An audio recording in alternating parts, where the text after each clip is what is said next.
ইয়া আইয়ুহান নাবিয়্যু ইয়া আইয়ুহান নাবিয়্যু ইন্না আরসালনাকা শাহীদাও ওয়া মুবাশশিরাও ওয়া নাযীরা। হে মেহবুব সাল্লাল্লাহু আলাইহি ওয়াসাল্লাম, হে নবী, হে অদৃশ্যের সংবাদদাতা নবী, নিশ্চয়ই আমরা আপনাকে প্রেরণ করেছি শাহীদাও সাক্ষীদাতা রূপে। নিশ্চয়ই আমরা আপনাকে প্রেরণ করেছি সুসংবাদদাতা রূপে। নিশ্চয়ই আমরা আপনাকে প্রেরণ করেছি সাক্ষীদাতা রূপে। হে মেহবুব সাল্লাল্লাহু আলাইহি ওয়াসাল্লাম, হে অদৃশ্যের সংবাদদাতা নবী, নিশ্চয়ই আপনি উপস্থিত ছিলেন তখন যখন হজরতে আদম সাল্লামের জন্ম হয় নাই। নিশ্চয়ই আপনি উপস্থিত ছিলেন তখন যখন আমার নূর থেকে আমি আপনাকে সৃষ্টি করেছি। হে মেহবুব সাল্লাল্লাহু আলাইহি ওয়াসাল্লাম, আপনি বর্তমানে উপস্থিত আছেন এবং আপনি তখনও উপস্থিত থাকবেন, তখনও সাক্ষীদাতা থাকবেন যখন কিয়ামত হয়ে যাবে হাসরের মিজানে। সর্ব অবস্থায় আপনি আমার সাক্ষীদাতা। হে মেহবুব সাল্লাল্লাহু আলাইহি ওয়াসাল্লাম, ওই সমস্ত ব্যক্তিগুলোকে আপনি সতর্ক করতে থাকুন, ওই সমস্ত ব্যক্তিগুলোকে আপনি সতর্ক করতে থাকুন জান্নাত এবং জাহান্নাম সম্বন্ধে, তাদের কর্মফল সম্বন্ধে, তাদের পরকাল সম্বন্ধে। এবং ওই সমস্ত ব্যক্তিগুলোকে আপনি সুসংবাদ দিতে থাকুন যে সমস্ত ব্যক্তিগণ আপনাকে রাসূল রূপে মেনে নিয়েছেন। ওই সমস্ত ব্যক্তিগুলোকে আপনি সুসংবাদ দিতে থাকুন যারা আল্লাহ এবং আল্লাহর রাসূলকে তাদের অভিভাবক নির্বাচন করে নিয়েছেন। নিশ্চয়ই হে মেহবুব সাল্লাল্লাহু আলাইহি ওয়াসাল্লাম, আপনি হচ্ছেন সর্বশ্রেষ্ঠ সতর্ককারী, সর্বশ্রেষ্ঠ সাক্ষীদাতা এবং সর্বশ্রেষ্ঠ সুসংবাদদাতা। আমরা দেখতে পাই আল্লাহ এবং আল্লাহ রসুল সাল্লাল্লাহু আলাইহি ওয়াসাল্লাম সম্বন্ধে আল্লাহ পাক আমাদের জন্য বলছেন যে আমরা আল্লাহ রসুলকে কি করেছি না, প্রেরণ করেছি।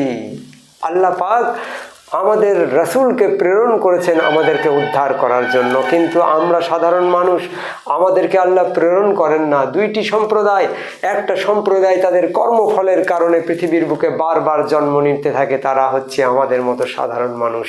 আর একটা সম্প্রদায় তাদেরকে আল্লাহ প্রেরণ করে থাকেন এই সমস্ত কর্মফলে ভোগান্তি মানুষগুলোকে কর্মফল থেকে উদ্ধারের জন্য। আল্লাহ পাক রব্বুল ইজ্জত আমাদেরকে প্রেরণ করেন নাই। আমরা আমাদের কর্মফলের কারণে বারবার লাখ লাখ বার হাজার হাজার বার এই পৃথিবীতে জন্মগ্রহণ করছি। যতক্ষণ পর্যন্ত আমরা আল্লাহ রসুল সাল্লাল্লাহু আলাইহি সাল্লামকে পূর্ণভাবে সাক্ষী দিতে পারছি, যতক্ষণ পর্যন্ত আমরা আল্লাহকে সাক্ষী দিতে পারছি, ততক্ষণ পর্যন্ত এই জন্ম এবং মৃত্যুর চক্রান্তে আমাদেরকে ভুগতে হবে। বারবার আমাদেরকে পৃথিবীর বুকে আসতে হবে। আমাদের এবং নবীর মধ্যে উদাহরণ হচ্ছে এই রকম, যেমন কোনো একটা বৃহৎ প্লাবন, বড় বন্যার মধ্যে আমরা দেখতে পাই পশু পাখি গাছপালা এমনকি মানুষ পর্যন্ত সেই প্লাবনের তোরে তারা ভেসে যায়। আর একটা সম্প্রদায় তারা নৌকা নিয়ে, স্টিমার নিয়ে, জাহাজ নিয়ে সেই সমস্ত ব্যক্তিদেরকে রেস্কিউ করার জন্য, উদ্ধার করার জন্য জগতের বুকে আসেন। আমাদের মতো সাধারণ মানুষের উদাহরণ ওই সমস্ত গরু গাধা ছাগল এবং গাছপালার মতন যারা সেই প্লাবনের মধ্যে গুনাহের প্লাবনে ভেসে যায়। আর নবীদের উদাহরণ হচ্ছে ওই রকম, যেমন একটা রেস্কিউ দল, তারা এসে ওই সমস্ত প্লাবনে ভেসে যাওয়া মানুষগুলোকে সেই প্লাবনের সেই প্রচণ্ড স্রোত থেকে তারা উদ্ধার করে নিয়ে যান, যার জন্য তারা হচ্ছেন পাঠানো, তারা হচ্ছেন প্রেরণ করছেন তাদেরকে আল্লাহ। আর আমরা আসছি আমাদের কর্মফলের কারণে বারবার ভেসে ভেসে এই পৃথিবীর বুকে।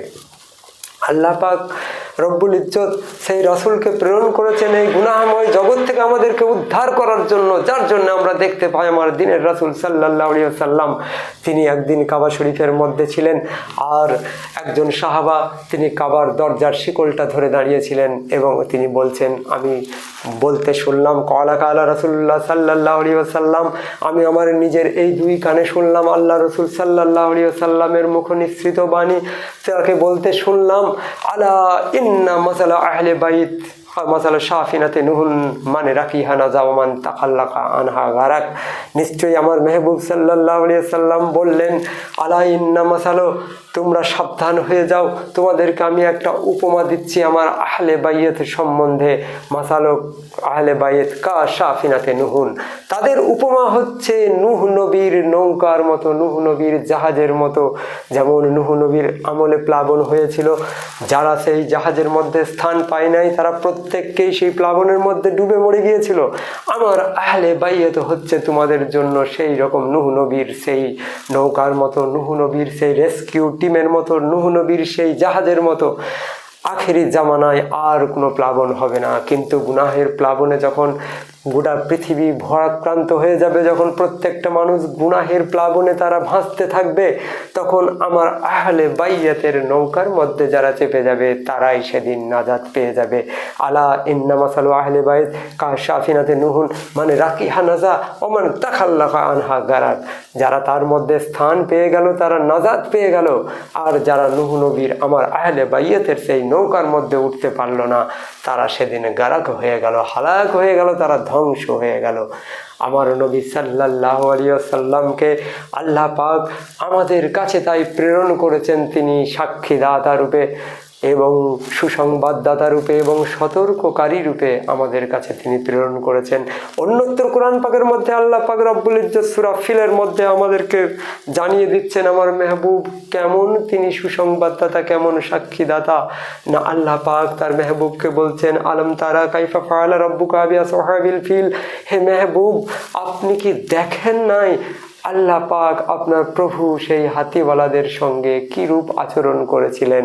সেই কাবা শরীফ ধ্বংস করতে আসা সেই হাতির দলের সঙ্গে আল্লাহ পাক কি রূপ ব্যবহার করেছিলেন।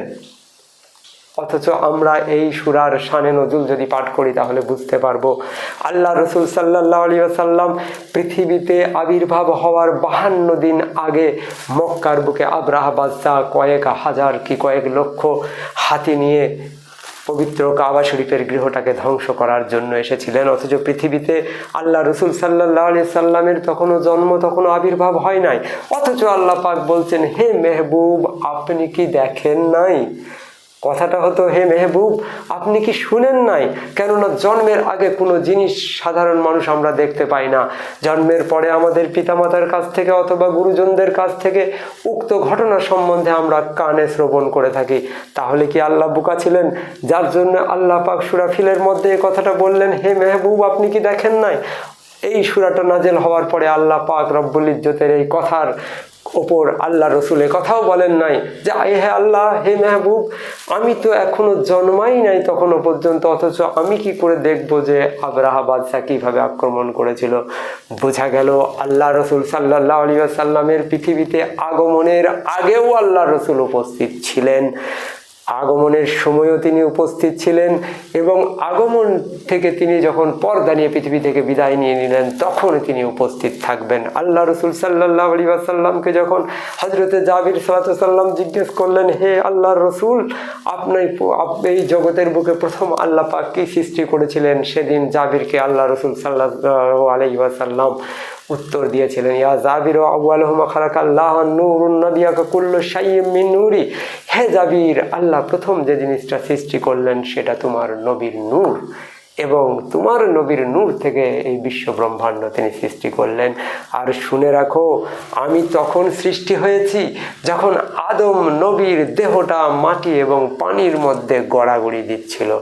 বোঝা গেল আমার মেহবুব সাল্লাল্লাহু আলাইহি ওয়াসাল্লাম তিনি সৃষ্টির আদিতে ছিলেন, তিনি মক্কার বুকে উপস্থিত ছিলেন এবং তিনি তার দেহ থেকে পর্দা নেওয়ার পরেও তিনি এখনও উপস্থিত আছেন। শুধু এখনই নয়, তিনি কিয়ামতে উপস্থিত থাকবেন, তিনি হাসরে উপস্থিত থাকবেন, তিনি মিজানে উপস্থিত থাকবেন এবং সর্ব অবস্থায় তিনি উম্মতের কাছে উপস্থিত থাকবেন।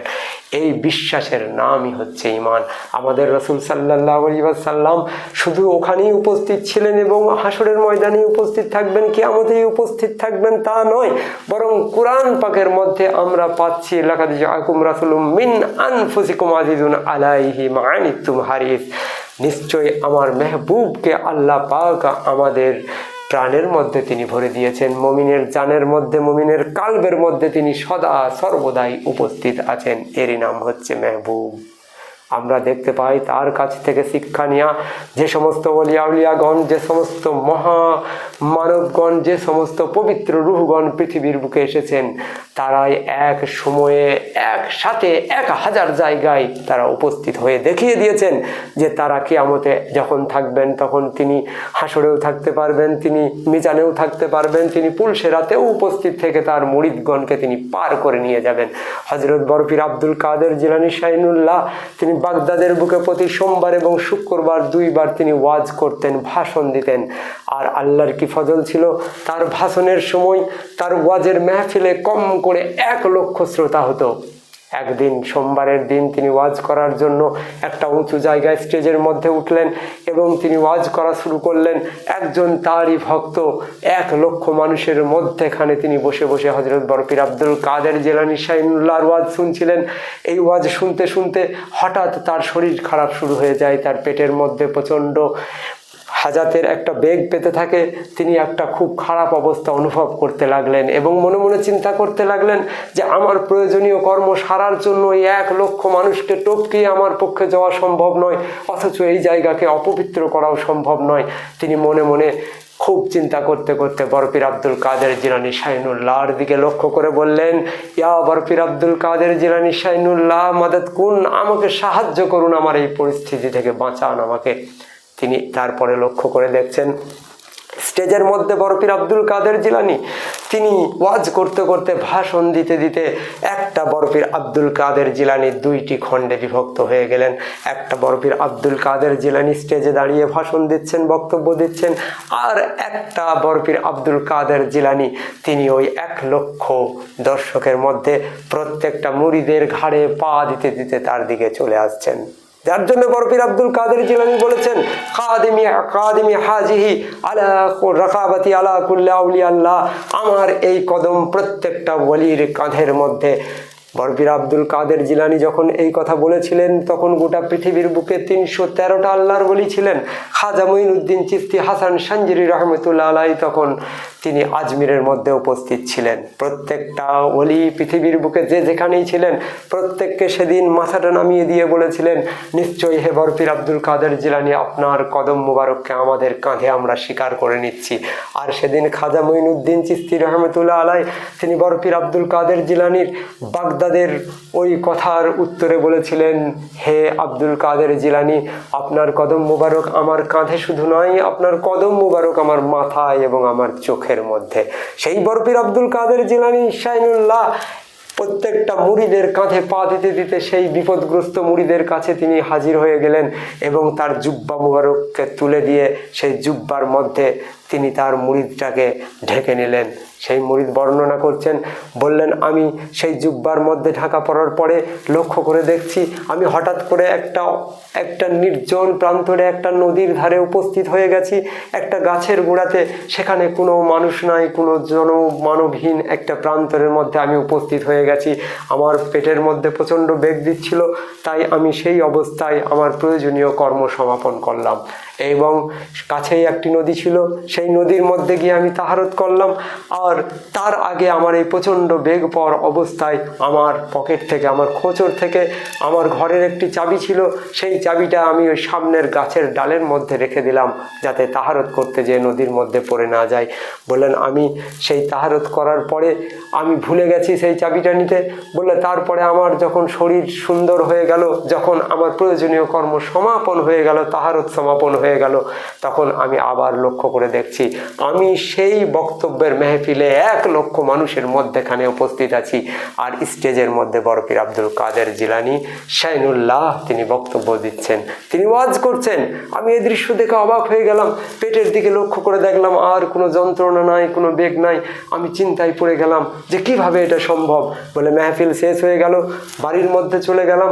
কয়েকদিন পর আমার প্রয়োজনে আমি বাণিজ্য উপলক্ষে শাম দেশের দিকে যাব। আমি নির্দিষ্ট করলাম বরপীর আব্দুল কাদের জিলানী শাইনুল্লাহর কাছে গিয়ে তার কাছে পারমিশন নিলাম, তার অনুমতি নিয়ে আমরা একদল মানুষ বাণিজ্য উপলক্ষে বেরিয়ে গেলাম। বলে বাগদাদ থেকে 12 দিনের রাস্তা অতিক্রম করার পরে হঠাৎ আমি দেখতে পাচ্ছি আমি একটি জনহীন প্রান্তরে আমাদের কাফেলা যাচ্ছে। আমি লক্ষ্য করে দেখলাম একটা গাছ।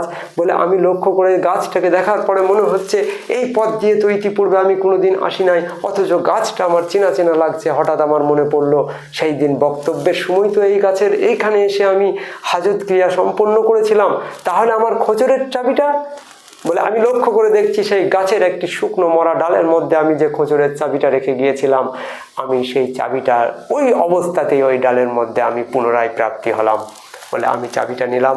এরপর বাণিজ্য শেষে আমি ফিরে যাচ্ছি বরফির আব্দুল কাদের জিলানী শাহিনুল্লাহকে ঘটনাটা বলার জন্য।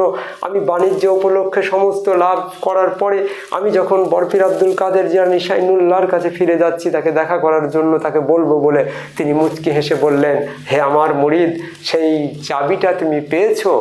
বলে হুজুর আমি তার কদম মুবারকে পড়ে গেলাম। বলে হুজুর গো, আমি এতদিনে বুঝতে পারছি আল্লাহর ওয়ালিগণ তারা একই মুহূর্তের মধ্যে জগতের সমস্ত জায়গা, আপনি যে বলেছিলেন যে এই জগৎ আমার ডান হাতের মধ্যে একটি শস্যের মতো, আমি তাকে চোখ দিয়ে যেমন সেই শস্যটাকে অবলোকন করা যায়, এই জগৎটা আমাদের কাছে ওলিদের কাছে ঠিক তদ্রূপ। আমরা এই জগৎকে ওই রূপে অবলোকন করে থাকি। সেদিন আপনার ওই কথার রহস্য বুঝতে পারি নাই, আমি এতদিনে বুঝতে পারলাম এই জগৎ আপনাদের কাছে একটি শস্য দানার থেকে বেশি নয়। তো আমার মেহবুব সাল্লাল্লাহু আলাইহি সাল্লাম, আমার নবী পাককে আল্লাহ পাক এই শস্য পরিমাণ জগতের সমস্ত জ্ঞান তিনি দান করেছেন। বরং জগৎ তাকে ধারণ করে নাই, বরং মেহবুব মুহাম্মদুর রাসূলুল্লাহ সাল্লাল্লাহু আলাইহি সাল্লামই এই জগৎকে ধারণ করে আছেন।